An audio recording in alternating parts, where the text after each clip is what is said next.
Chapter 26. And the Ziphites came unto Saul to Gibeah, saying, Doth not David hide himself in the hill of Hachilah, which is before Jeshimon? Then Saul arose, and went down to the wilderness of Ziph, having 3,000 chosen men of Israel with him, to seek David in the wilderness of Ziph. And Saul pitched in the hill of Hachilah, which is before Jeshimon, by the way. But David abode in the wilderness, and he saw that Saul came after him into the wilderness. David therefore sent out spies, and understood that Saul was come in very deed. And David arose and came to the place where Saul had pitched. And David beheld the place where Saul lay, and Abner the son of Ner, the captain of his host. And Saul lay in the trench, and the people pitched round about him. Then answered David and said to Ahimelech the Hittite, and to Abishai the son of Zeruiah, brother to Joab, saying, Who will go down with me to Saul to the camp? And Abishai said, I will go down with thee.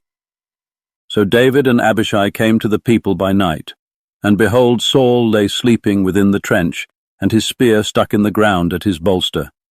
But Abner and the people lay round about him.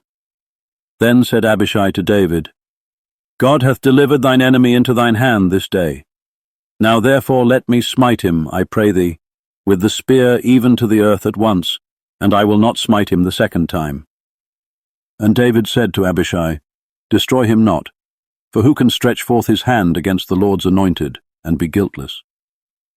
David said furthermore, As the Lord liveth, the Lord shall smite him, or his day shall come to die, or he shall descend into battle and perish.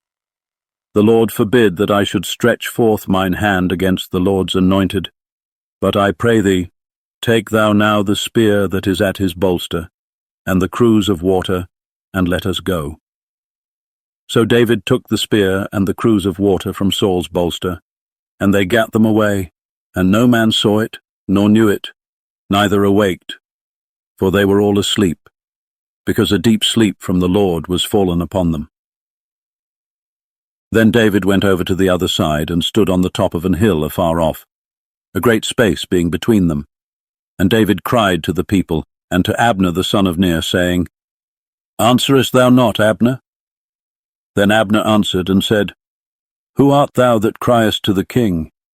And David said to Abner, Art not thou a valiant man? And who is like to thee in Israel? Wherefore then hast thou not kept thy lord the king?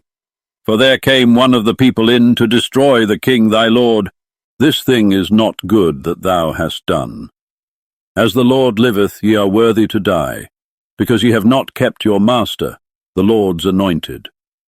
And now see where the king's spear is, and the cruse of water that was at his bolster.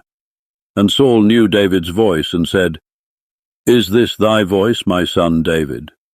And David said, It is my voice, my lord, O king. And he said, Wherefore doth my lord thus pursue after his servant? For what have I done? Or what evil is in mine hand?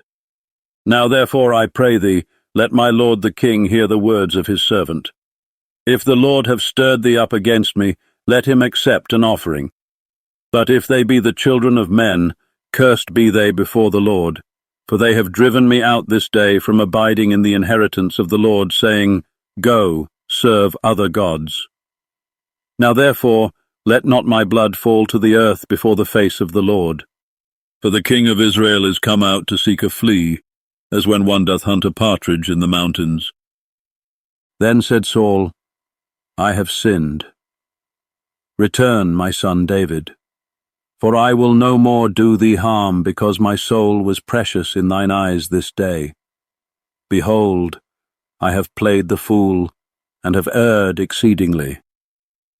And David answered and said, Behold the king's spear, and let one of the young men come over and fetch it. The Lord render to every man his righteousness and his faithfulness.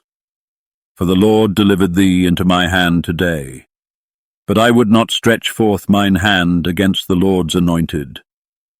And behold, as thy life was much set by this day in mine eyes, so let my life be much set by in the eyes of the Lord, and let him deliver me out of all tribulation."